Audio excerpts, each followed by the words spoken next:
അമ്മമാരോട് നമ്മൾ പറയുന്നത് ശ്രദ്ധിച്ചിട്ടുണ്ടോ? അമ്മയോട് നമുക്കൊരു 5 വയസ്സുള്ളപ്പോൾ ഐ ലവ് യു അമ്മ എന്ന് പറയും.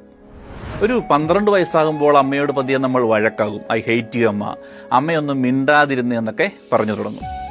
ഒരു 16 വയസ്സിലേക്ക് എത്തുമ്പോൾ എല്ലാം എനിക്കറിയാം, ഞാൻ നോക്കിക്കൊള്ളാം എന്നൊക്കെ അമ്മയോട് പറയും. 18 വയസ്സ് കഴിയുമ്പോൾ അമ്മയോട് പറയും, ഈ വീട് വിട്ട് പോയാൽ സമാധാനം കിട്ടുമെന്നൊക്കെ അങ്ങനെയൊക്കെ പറഞ്ഞു തുടങ്ങും. അങ്ങനെ പോയി കഴിയുമ്പോൾ ഒരു 25 വയസ്സിൽ നമ്മൾ തിരിച്ചറിയും, അമ്മ പറഞ്ഞതാണ് ശരിയെന്ന്. ഒരു 30 വയസ്സിൽ അമ്മയെ പോയി കാണാൻ കൊതി തോന്നി തുടങ്ങും. 40കളോടടുക്കുമ്പോൾ അമ്മയില്ലാതെ എന്തു ചെയ്യുമെന്ന് ഭയം വന്നു തുടങ്ങും. അമ്മയെ കാണാൻ കൊതി ഇങ്ങനെ കൂടും. 60കളിലേക്ക് എത്തുമ്പോൾ അമ്മയുടെ സ്വരം ഒന്ന് കേട്ടിരുന്നെങ്കിൽ എന്ന് തോന്നി തുടങ്ങും. അത്രമാത്രം കൊതി തോന്നും. എനിക്ക് ഉറപ്പാണ്, ഇത് കേൾക്കുമ്പോൾ നിങ്ങളുടെ അമ്മയുടെ മുഖം നിങ്ങളുടെ മനസ്സിൽ വന്നിട്ടുണ്ട്. നിങ്ങളുടെ അമ്മയുമായുള്ള ബന്ധം റിഗ്രറ്റ് ഇല്ലാതെ കാണണമെങ്കിൽ go and celebrate with her and tell her I love you, Amma.